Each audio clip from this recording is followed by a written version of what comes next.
Buenos días. Ahora sí, ya todos sentaditos, ¿verdad? Bueno, primero que nada aprovecho que disfruten. Yo como tengo que hablar, pues me la voy a aguantar un ratito. Bueno, yo primero que nada quiero presentarme.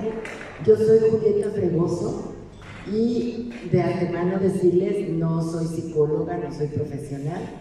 Todo lo que yo platico aquí va a estar basado simplemente en mi experiencia, ¿ok? Y les vengo a presentar mi libro, se llama Toma Todo, está allá. Y les quiero platicar primero un poquito acerca de cuál es el propósito de este libro. El propósito de este libro es hacer conciencia de cómo la enfermedad del alcoholismo afecta de una manera impresionante a todas las personas que conviven con una persona alcohólica, en muchos sentidos. Entonces es bien importante conocer la enfermedad del alcoholismo simplemente como para tener esa información, pero sobre todo conocer cuál es la afectación que en los familiares causa una persona alcohólica. Me voy a referir al alcohólico en general. No es la alcohólica ni el alcohólico, es en general, sabiendo que esta enfermedad afecta tanto a hombres como a mujeres, a cualquier sexo o variación, a cualquier estrato social, nacionalidad, edad y todo. No tiene preferencia por nada ni nadie en especial.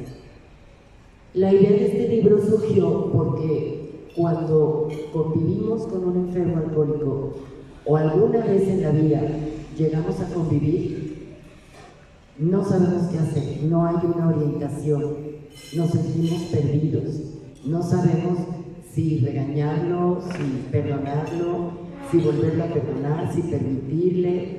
Nos sentimos muy desorientados ante esta enfermedad. Entonces la idea es brindar un poquito de información, primero que nada para hacer conciencia de que aunque yo no sea la persona que consume, estoy afectada y profundamente afectada y necesito ayuda inmediata y permanente. Por eso es la idea de este libro, para crear esta conciencia.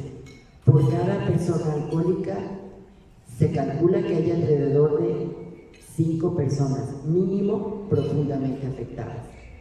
Y por cada persona alcohólica se calcula que son al menos 3 a 5 generaciones afectadas por una persona alcohólica. Así de importante es conocer cuál es mi papel como familiar de un alcohólico con estas herramientas que puedo llegar a adquirir con la práctica y, como les digo, de manera urgente y permanente. Y el alcoholismo es una enfermedad, desgraciadamente, que últimamente se ha propagado muchísimo más. Las edades de las personas que beben ya empiezan desde muy temprana edad. Hay personas alcohólicas ya desde los 11 años de edad. Entonces, de ese tamaño es la importancia de que el resto de la población que no padecemos esa enfermedad estemos conscientes y tengamos más herramientas para enfrentarlo. Primero que nada, decirles que el alcoholismo es una enfermedad, no es que la persona sea mala, no es que no tenga voluntad, no es que quiera dañarme a mí, es una enfermedad. La persona alcohólica tiene dañadas sus emociones, tiene dañada su voluntad, tiene dañado su espíritu. Entonces, la Organización Mundial de la Salud así la tiene catalogada. Y yo quisiera, como introducción, brindarles algunas de las características de las personas alcohólicas. Me gustaría saber, bueno, no, les iba a preguntar si alguien de aquí tiene familiares, pero por respeto a su intimidad, no lo voy a preguntar. Yo lo digo, quien tenga familiares alcohólicos, tómenlo, ojalá que les sirva, y quien no tenga, ojalá que pueda pasar esta información a alguien más, porque seguro conocemos a alguien que la puede estar necesitando. Cuando la persona alcohólica bebe, una de las características es que siente confianza en sí mismo. Empieza como a soltarse, ¿no? Más florido el lenguaje, como más, no sé, más solito, más confianza en sí mismo. Le cambia la personalidad. También una característica es que no puede parar, siempre va a desear una copa más. No le es suficiente, ya me tomé 2, ya me tomé 3, siempre va a desear una copa más. Como les digo, el alcohólico o la alcohólica, esto es indistinto. Otra característica es por más que intenta controlar su consumo, no lo logra. La persona alcohólica sabe que está abusando de la sustancia, intenta controlar su consumo. Ahora me voy a tomar mucha agua antes de irme a la fiesta, ahora voy a intercalar una de vino y una de agua, ahora le voy a echar a las cubas menos vino y más coca, en fin. Intenta de muchas maneras controlar su consumo, pero desgraciadamente no lo llega a lograr. Otra de las características es que bebe cuando no planea hacerlo. Vamos a decir, se va a casar mi hija, yo estoy enferma de alcoholismo, y este es un ejemplo, yo estoy enferma de alcoholismo y yo le prometí que en la boda de mi hija no voy a tomar para que todo transcurra en armonía, ¿no? No lo logro. Con todas mis ganas deseo portarme bien en la boda de mi hija y no lo logro. Acabo haciendo panchos, me sacan arrastrando, cualquier circunstancia que pueda propiciar una persona alcoholizada. No tienen esa capacidad. Esto es una característica que nos llega a confundir mucho a los familiares, porque la persona alcohólica puede llegar a tener periodos de abstinencia. O sea, esta persona generalmente va a negar que tenga un problema con el alcohol y siempre va a argumentar que yo puedo dejarlo cuando yo quiera.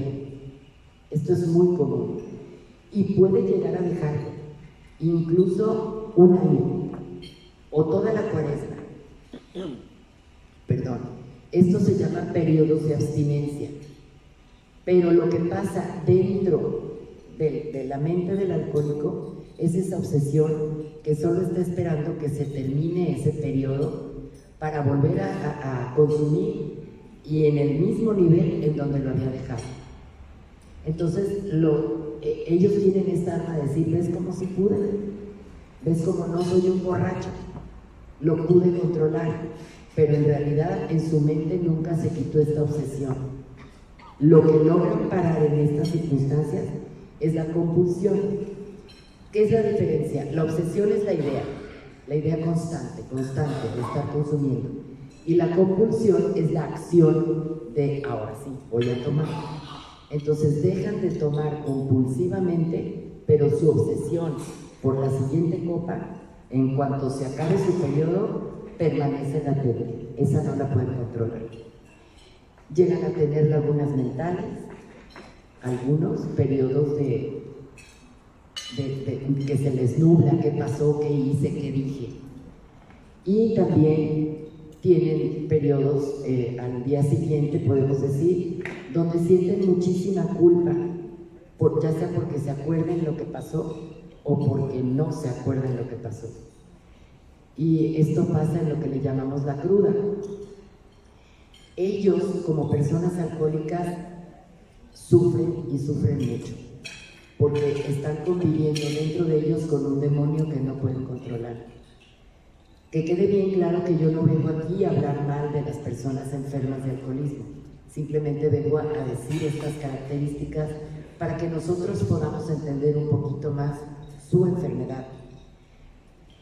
Como les decía, sufren mucho, su demonio está dentro. Ya por último, tienen ciertas armas para manejarnos a nosotros. Les voy a mencionar dos. A sus familiares, a las personas cercanas no alcohólicas, les voy a mencionar dos armas. Primero, la primera arma, tienen la facultad, ¿cómo les diría yo? La facultad impresionante de hacernos perder el control. Yo puedo estar con la intención de mantener la calma, con la intención de no entrar en provocaciones, de respetar, pero tienen ese ingrediente que nos hace perder el control y nos saca de quicio totalmente. Entonces acabamos nosotros fuera de nosotros mismos. Acabamos gritando, acabamos enojados, tomando decisiones alteradas, ofendiendo, nos sacan del centro. Esa es una de sus herramientas. Y la otra herramienta es el causarnos una ansiedad tal que nosotros tomemos decisiones para rescatar a nuestro familiar. ¿Cómo es esto? Por ejemplo, está la persona tomando. Yo como esposa, suponiendo, o como madre, ya le dije a mi familiar, si llegas tomado no te voy a abrir la puerta. Pero llega tomado y me empieza a provocar, o no llega, entonces yo empiezo a buscar con toda mi ansiedad. Igual puedo ponerme en peligro agarrando el carro, el camión, el Uber, lo que sea, para ir a rastrear la ciudad y a buscar, con esa ansiedad que me causa el saber que está consumiendo o el no saber dónde está o por qué no contesta o por qué no llega. Y si acaso llega y yo no le permito la entrada porque se brincó el límite, me empieza a decir qué voy a hacer, dónde voy a dormir, tengo frío, ábreme, te lo prometo. O sea, empezamos a caer otra vez en este juego de esta ansiedad. Si yo le digo, no me importa dónde duermas, aquí no puedes entrar, esta era la regla, nos sentimos con culpa, nos resentimos, tenemos miedo de dónde va a estar.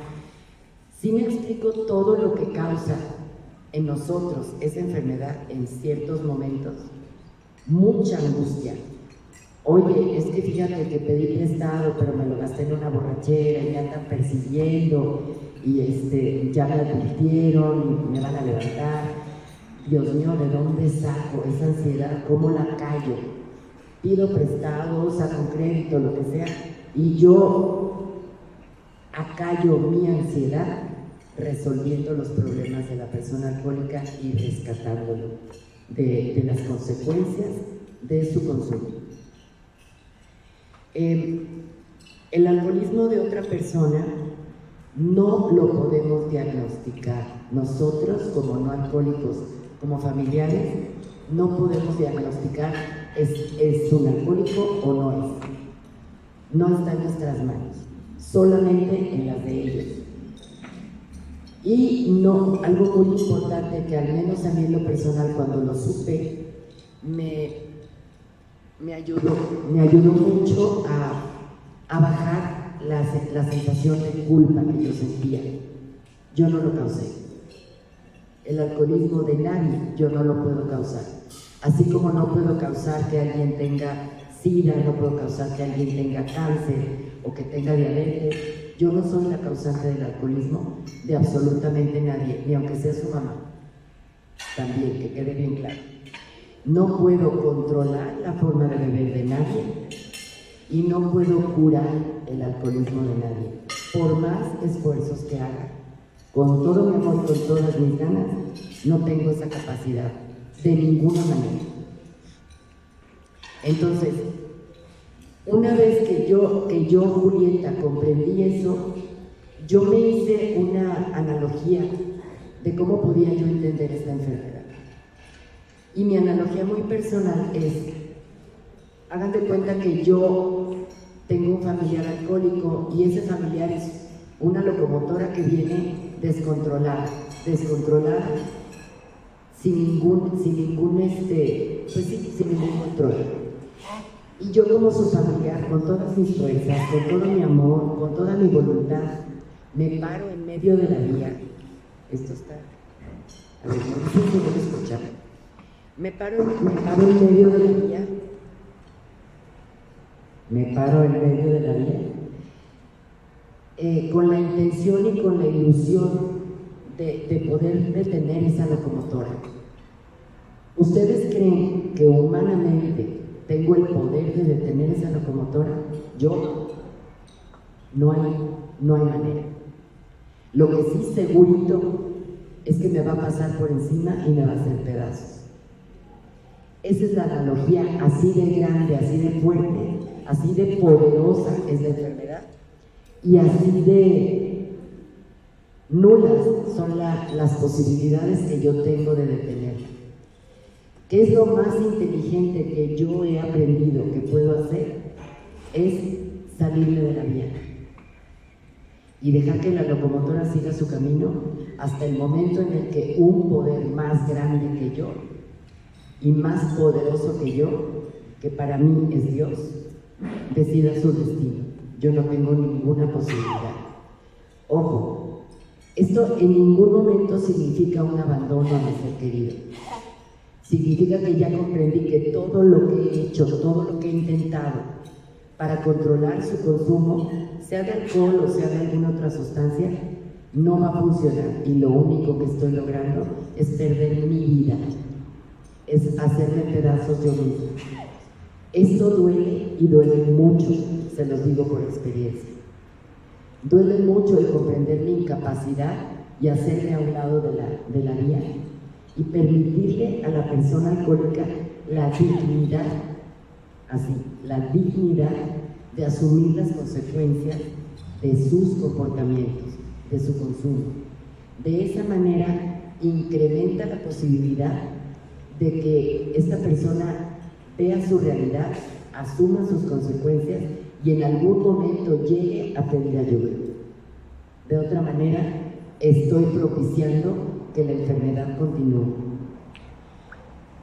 Pero el gran problema que existe con los familiares de los alcohólicos es que en general tenemos la idea de que nosotros no necesitamos ayuda. ¿Por qué? Si quien bebe y quien consume es la otra persona.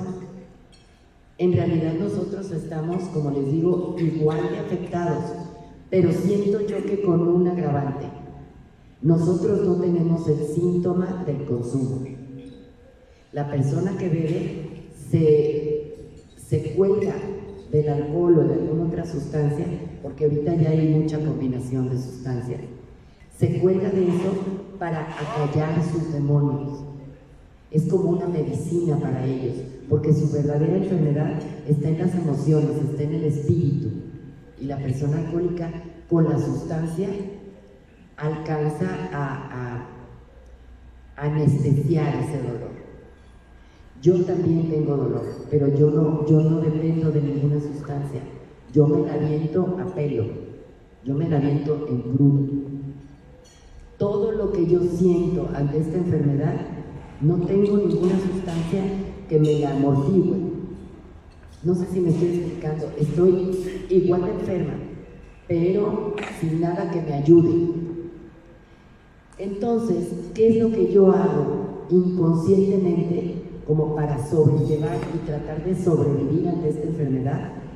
En vez de consumir alcohol o sustancias, consumo personas. Estoy siempre al pendiente de los demás, siempre, juzgando, tratando de controlarlos, criticándolos. Estoy viviendo en la culpa, en la negación, en el arrepentimiento, en el remordimiento, en la desconfianza. Estoy perdiendo mi dinero, estoy perdiendo mi fe, estoy perdiendo mi salud, tengo insomnio, tengo urticaria, tengo gastritis. Bueno, ¿qué les puedo decir? O sea, me estoy perdiendo a mí misma y lamentablemente no he logrado absolutamente nada con respecto a la persona que bebe. No ha cambiado. Yo me sigo destrozando.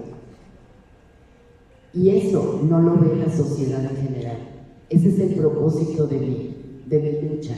Que los que tengamos familiares alcohólicos realmente acudamos a pedir ayuda, porque estamos dañados y nos seguimos dañando, y lo más triste, seguimos dañando a las generaciones que vienen. Yo les quiero platicar en este punto un pedacito de mi historia. Yo no soy hija de alcohólicos, pero a mi mamá le mataron a su papá a balazos cuando ella tenía 3 años. Estaban por allá en San Juan de los Lagos, se lo mataron. Y entonces mi abuela queda viuda con 5 hijos, embarazada del 6º, y tiene que mandar a mi mamá junto con otra hermana a un internado a Ciudad de México. Y mi mamá creció en un internado de los 3 a los 10, 12 años, no recuerdo bien. ¿Qué quiere decir? Que mi mamá no tuvo un papá porque se lo mataron y no tuvo una mamá porque la mandaron a un internado a consecuencia de. Pero yo crezco y en toda mi vida, mi mamá en paz descanse, cualquier dificultad siempre nos decía: mijita, encomiéndate al ánima de tu abuelo, ánima de mi abuelo, ánima de mi abuelo, y yo siempre me encomendaba al ánima de mi abuelo. Hace unos 7, 8 años me enteré de que a mi abuelo le dieron de balazos porque era alcohólico, era mujeriego, era jugador, era el chaparro escoto, guapo, pero alcohólico. Entonces, a consecuencia de su alcoholismo, mi mamá queda huérfana y mi mamá queda rota. Mi mamá crece con muchísimas carencias. No sabía cómo ser mamá porque no tuvo una. Y yo soy la consecuencia de esa mamá.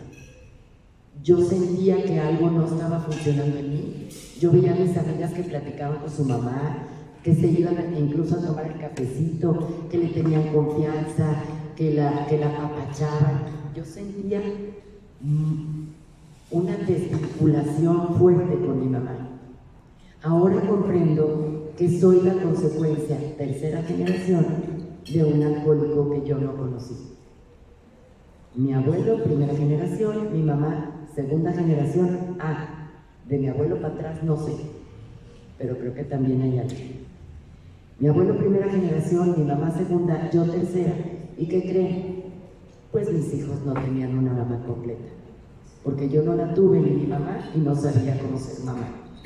Entonces, así de importante es estar consciente de que necesito ayuda, de que necesito saber qué pasa conmigo y cómo enfrentar todas estas emociones que la persona alcohólica causa en mí. No importa si está conviviendo conmigo ahorita o se fue hace 50 años o no lo conocí. El daño está hecho. Y yo soy responsable de mí en ese sentido. Y si yo tomo acción, yo me hago consciente y yo empiezo a cambiar ciertas actitudes, a partir de mí vienen generaciones sanas. Esa es la buena noticia. Entonces, mi propósito, mi ilusión, de verdad, mi pasión es romper en las más personas que puedan esta negación de yo, ¿por qué voy a pedir ayuda si yo no soy la que tomo? Hay muchísimas razones para pedir ayuda, como les estoy comentando. Muchas personas que crecieron en un entorno donde había alcoholismo, ya sea que mamá o papá o algún hermano, tíos, o sea, que crecieron en algún entorno alcohólico, según la doctora Claudia Black, en uno de sus libros, ella menciona que los hijos de alcohólicos tienen 3 destinos inequívocos. El primero es ser alcohólicos ellos mismos. El segundo es vincularse con una persona en conflicto, ya sea en su matrimonio, en sus relaciones en general, pero casi siempre su pareja va a ser una persona también en conflicto, o va a ser un adulto disfuncional, un adulto con muchas carencias, con mucha inseguridad, con mucha desconfianza, con resentimientos. ¿Por qué? ¿Por qué estos destinos? Ser hijos de alcohólicos, ser alcohólicos ellos mismos, pues es inconsciente. O sea, si yo en mi casa vi que había una persona que todo lo que sentía lo resolvía tomando, inconscientemente, como dicen, el ejemplo arrastra. Eso lo aprendí, y eso, cuando yo el día de mañana llegue a tener problemas, muy probablemente voy a recurrir a la sustancia para tratar de resolver mis emociones. La otra es vincularse con iguales. Es bien impresionante a lo largo de mi trayectoria, de cuando llegué a pedir ayuda a la fecha, He escuchado miles de historias de personas que son hijas de alcohólicos, casadas con alcohólicos, con hijos alcohólicos, porque yo al crecer en una familia alcohólica estoy ya acostumbrada al conflicto, al caos. Y comentan algunas de estas personas que me he escuchado y que me ha tocado escucharlas, que dicen, yo crecí en una familia alcohólica y me llegaba el galán, el bueno, el trabajador, el respetuoso, el responsable. Dijo, y a mí se me hacía de lo más aburrido. O sea, no me enganchaba, pero jamás. ¡Qué teto!, decía una de ellas. Es un teto. No me engancha, no me prende. Pero le llegaba el todas mías, el que andaba con muchas y me escogió a mí, el que llega tarde pero luego me pide perdón y me llega con flores, o me trae mariachi. O sea, eso me enganchó, eso me apasiona. Inconscientemente, en ese vaivén de emociones yo crecí, inconscientemente me voy a ir ahí. Por eso terminan vinculándose con personas enfermas de alcoholismo, las personas que crecen en un entorno alcohólico. Ser un adulto disfuncional. Miren, les voy a poner un ejemplo. Comentaba una persona que él creció en un hogar donde no se podía hablar del tema. Es un tema tabú, es una lealtad que sin decir todos entramos en ese juego. Aquí no se habla de eso. Tratamos de mantener el problema dentro de las puertas de nuestra casa.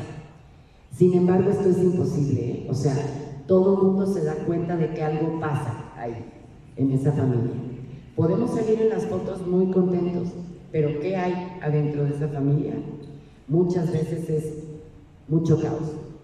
Entonces, este ejemplo que les digo, esta persona que creció en una familia de alcoholismo, afectada por el alcoholismo, él decía que cuando era niño su mamá siempre se quejaba, eran 7 hermanos, su mamá siempre se quejaba, es que tu papá es un irresponsable, es que tu papá no le importamos, es que tu papá es un borracho, es que tu papá no tiene voluntad, es que siempre la escuchaba, siempre.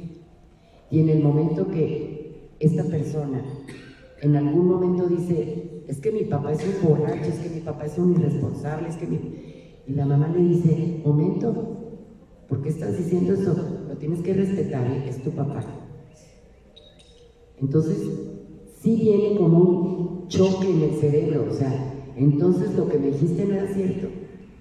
¿O por qué siempre que había una crisis en casa, yo siendo niño rezaba y le pedía a Dios, pídele a Dios que deje de tomar, pídele a Dios que se arregle, pídele yo por más que le pedía a Dios, la enfermedad seguía y crecía. Perdí la fe. No soy un adulto con fe.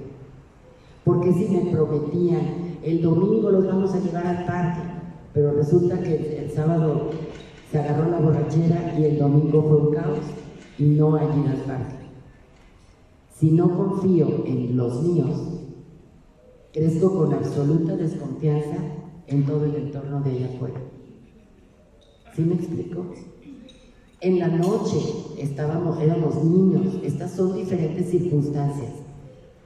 En la noche éramos niños, a altas horas de la noche llegó la persona después de haber tomado, llegó mi papá, mi mamá lo estaba esperando, se soltó el caos, se soltó la crisis, se empezaron a gritar, se empezaron a amenazar.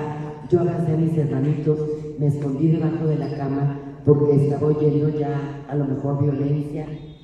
Y no creen que esto pasa allá en colonias donde hasta los perros traen puñal. Pasa en todos los niveles, créanme.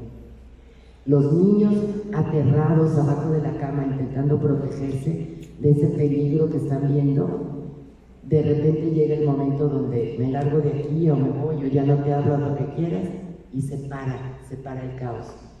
Pero al día siguiente es hora de ir a la escuela, todos están desayunando y se levantan angustiados y mamá, no pasó nada, ya, vete a la escuela. Ya no vamos a hablar de eso, ya, todo está bien, no pasa nada. Llego a pensar que ya no creo ni en mí mismo, ni en mis emociones, ni en lo que sentí. Yo sentí un profundo terror, temor, miedo, angustia, y al día siguiente me lo invalidan, me dicen que no pasó nada. Entonces, es todo esto, si yo no lo resuelvo, me hace crecer como un adulto disfuncional, desconfiado, inseguro, sin fe, sin autoestima, buscando a alguien igual para que me haga permanecer en ese vaivén de emociones al que yo estaba acostumbrada, y es el único terreno donde me sé mover, el otro no sé. Hay personas que dicen, tengo miedo porque no ha pasado nada. Esa tranquilidad hasta puede llegar a ser aterradora en las personas acostumbradas al caos. Hay ciertas características, no hablar, como les decía, no se hablan temas profundos en las familias alcohólicas. Sí se echan carrilla unos a otros, sí se habla de política, pero no se habla de qué siento. No hay contacto físico, no es te abrazo, te escucho, te quiero. No hay vínculos fuertes. No sentí, porque me enseñaron a que lo que yo sentía no valía. Entonces aprendí a no sentir y aprendí a no confiar. Ya les platicaba parte de por qué aprendí a no confiar. También otras características son la culpa, porque muchas veces me llegaron a vender la idea de que yo por tu culpa estoy así. ¿Ves cómo me gritas? ¿Ves cómo me ofendes? ¿Ves cómo me descalificas? Por eso tomo. Entonces me llego a sentir culpable. También tengo una necesidad imperiosa de control. Como no puedo controlar a mí misma lo que siento, lo que pienso, como estoy desbordada de mis emociones, inconscientemente tengo la necesidad de controlar a los demás. ¿Qué están haciendo? ¿Con quién se vinculan? ¿Qué van a estudiar? ¿Si se ponen el suéter? Si no, o sea, es impresionante cómo estamos al pendiente de todos los demás, porque no sabemos qué hacer con nosotros. Y aislamiento es otra de las características. ¿Por qué? Porque no me sé relacionar con las demás personas. En casa me enseñaron aquí, y se acabó. No digas nada, porque luego nos pueden criticar. Entonces, les platico otro caso de una persona que creció en una familia alcohólica. El papá alcohólico, pero cuando ella tenía 7, 8 años, el papá se fue de casa, creció sin papá. Obviamente eso ya implica una huella muy fuerte de abandono, ¿no? Pero al crecer sin papá, ella va a la escuela y siente que si les dice a los demás que no tiene papá, se va a sentir en desventaja y se pueden aprovechar de ella. Entonces, para ella protegerse, ella miente que su papá está de viaje, que su papá está trabajando, que al ratito llega, cuando papá ya no estaba. Pero entonces, ella tiene una barrera muy grande que inconscientemente pone para no vincularse íntimamente con nadie. No se vayan a enterar que no tengo papá. Se aísla. Y así crece, aislándose. Pero eso sí, si llega Julieta, oye, ¿y cómo te fue con tu marido? ¿Y tu hijo tiene novia?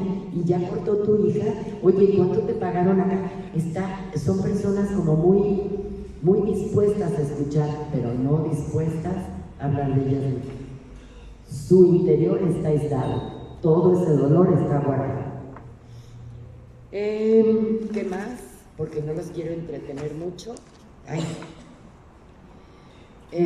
Bueno, estas son las principales características en las que yo quiero hacer este hincapié de que las personas no alcohólicas necesitamos ayuda permanente y urgente. Yo en lo personal, desde hace 16 años, estoy en un grupo de autoayuda donde me ha ayudado, válgame la redundancia, donde me ha ayudado a escuchar a otras personas con sus experiencias, sus cambios de actitudes, cómo les ha funcionado. Intento lo que me funciona, veo lo que sí, veo lo que no, perdón, y empiezo a conocerme a mí misma, a tener una mejor forma de comunicarme, a tener más vínculos más sanos con las personas, a respetar más las opiniones de otras personas, a tomar distancia. ¿Qué hay que hacer cuando se convive con una persona? Déjenme echarme esto. Ya. Me preguntarán qué hay que hacer si yo vivo con una persona alcohólica y no sé qué hacer, ya intenté esto y esto y esto y esto. Honestamente, cada caso es muy específico y cada quien tiene sus propias respuestas. Pero este cambio de actitudes que yo les propongo no se da porque yo venga aquí a decírselos. Este cambio de actitudes se da solamente practicando y sin dejar de practicar. Es como cuando alguien me puede preguntar, oye Julieta, pues es que yo quiero ser feliz, ¿qué necesito? Y yo le digo, necesitas correr un maratón en 2 horas y media. Y nada más tienes que correr lo más rápido que puedas y controlar tu respiración. Eso me lo puedes entender, sí lo entiendes, pero ¿cómo le haces? No estás capacitada. Pero ¿qué tal que yo te digo, para ser feliz tienes que correr un maratón así y así en 1 año? Tú realmente quieres ser feliz, te pones a entrenar y de verdad vas a lograr hacerlo con ese entrenamiento. Si yo ahorita te digo, salte de la vía, tú vas a decir, ay no, Julieta, o sea, ¿cómo crees que lo voy a abandonar? ¿Cómo crees? Y si yo no le digo, y si yo no lo llevo, y si yo no le ayudo, y si yo no lo va a lograr, ni tú lo vas a lograr salir de la vía. Este libro simplemente hace esta conciencia de pide ayuda y empieza a entrenar, porque estás totalmente capacitada y capacitado para correr ese maratón. La vida no es una vida para nadie libre de tormentas, pero hay que tener herramientas para saber navegar en ellas. Y mi intención principal en esta ocasión es decirte, si conoces a alguien o si tú mismo estás conviviendo o has convivido en algún momento de tu vida con una persona alcohólica, pide ayuda. Si alguien está interesado en pedir esa ayuda, allá donde están a la venta los libros, hay teléfonos a los cuales pueden acudir, donde les dicen dónde hay lugares que los van a recibir con los brazos abiertos. Yo les agradezco mucho haberme escuchado y si alguien tiene alguna duda, algún comentario y yo estoy capacitada para contestarlo, pues levante la mano y con mucho gusto. Muchas gracias.